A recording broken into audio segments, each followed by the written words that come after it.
How does Myles Garrett look now? He looks opportunistic. That's what I take from it. If you look at Mason Rudolph screaming at Myles Garrett while they were going at it or what have you, you saw what I deduced to be the B word coming out of his mouth. You know, it wasn't the N word. I didn't see that. I didn't hear that. But you could tell he was screaming at him. He was cursing at him. That kind of stuff. Okay. Now I don't know what to make of that. I don't know why. But the way that I look at it is that if Myles Garrett would have used the N word, usually that's an indefensible position upon which somebody outside of the black race could come at you with. All you could do is categorically and emphatically deny it. There's not really much else that you can do. So if you're Myles Garrett, you sort of insulate yourself again. And I'm not saying that he did that. I'm saying that there's no evidence that Mason Rudolph has said the N-word towards them. There's no evidence whatsoever that anybody else heard it because they're all categorically denying they heard such a thing. The NFL investigated. The Pittsburgh Steelers investigated the situation. Nobody has deduced that Mason Rudolph used that word against Myles Garrett. So if you're Myles Garrett, and for the sake of argument here, let's just say, for example, that there are people that don't believe him, like Fowler said, and there are people out there that think he's lying about it. Clearly, Mason Rudolph said something to him, but it probably wasn't the N-word. But by using the N-word, you insulate yourself from really getting down to the nitty-gritty of exactly what was said to you, what was said about you, and why. I don't know the answer to these questions. I'm not speculating about anything, but clearly it appears to be something going on.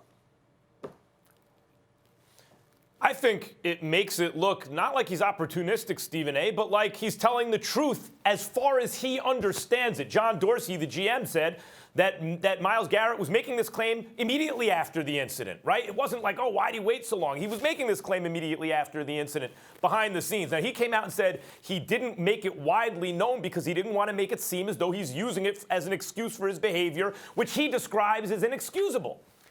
If he's asked about it after the punishment is meted out, after it's over, after he knows that Mason Rudolph's attorney was already rattling cages about, lawsuit for defamation and all this stuff, what's the incentive at this point to say it, to open himself up like that? Everything is past him. I believe, based on the evidence, that Myles Garrett believes that Mason Rudolph said it. He thinks he heard something that I find hard to believe was actually said, but he thinks he heard it. And the important thing in life is to tell the truth, boys and girls, even if it's inconvenient. So Myles Garrett's asked point blank a question, and he told, as they say nowadays, his truth. It doesn't mean the truth is subjective. There is a single truth. But from his point of view, he just heard it wrong, I assume. I don't think Mason Rudolph said it. I think he heard it wrong. Read up on Myles Garrett, the kind of family he comes from, the kind of man he is, the charitable work he does. This man writes poetry in his spare time. Read up on Myles Garrett and then ask yourself, is he the kind of person? He might be. I mean, it doesn't matter. Like, I could still be wrong and he's actually just lying. I could be wrong and Mason Rudolph said it. But my best read of the situation is they don't like each other, and Myles Garrett heard something he didn't actually hear or wasn't actually said. And Stephen A., the way it makes Myles Garrett look to me at this moment is just honest. He's like, this is an inconvenient thing for me to say right now from his point of view. He must be thinking, but I'm being asked, I'm going to tell the truth. Well, let me say this to you. I don't know Myles Garrett from a can of paint. I'm not trying to cast any aspersions upon him whatsoever. But let's understand a couple of things here. Number one, again, there has been an investigation on the part of the NFL, on the part of the Pittsburgh Steelers. There were other black players on that football field. Nobody heard that. Not one single person has come forward and said that they heard anything like that coming out of Mason Rudolph's mouth. Then we have to take into account this reality, Max. Let me assure you of something. As a black man, you don't confuse the N-word with something else. You don't sit up there and say, excuse me, I think I heard it, but I'm not sure.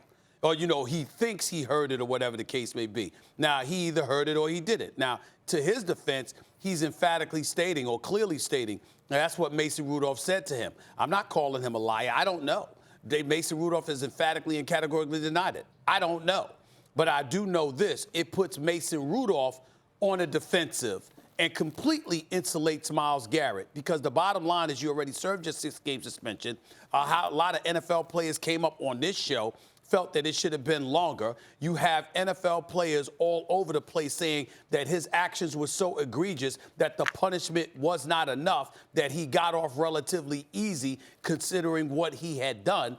If you take all those things into consideration, we have now transitioned from focusing on Myles Garrett and the swinging of the helmet to Myles Garrett and what was said to him allegedly by Mason Rudolph. And all Mason Rudolph has to go on is his name, his reputation, or whatever the case may be. He has nothing else to go on because he has been accused of something he categorically cannot disprove. No, but in fact, I think I see the incentives as very different. In fact, what's going on, we're asking the question even here, how does this make Myles Garrett look? In fact, it was Mason Rudolph. It was widely known that evidence was not found that Mason Rudolph said what Myles Garrett claims. So Myles Garrett has to be aware that he's opening himself up legally by saying this. It's inconvenient for him. As far as anyone thinking they heard that word, Stephen A., we know in the media, oftentimes, I've seen clips of you and me where people claim that we've said something that we haven't said. But if you listen to the video, go, yeah, it kind of sounds like that. I could see where someone would make that mistake. Also, here's an issue that people are just ignoring because it's politically sensitive. Given Mason Rudolph's social media history, Myles Garrett, you could take away one of two things. You could say either Myles Garrett is on alert, his antenna is up for Mason Rudolph saying something that Myles Garrett would find insensitive, right? Or you could say that Myles Garrett is angry at Mason Rudolph for his positions and wants to get him in a gotcha thing.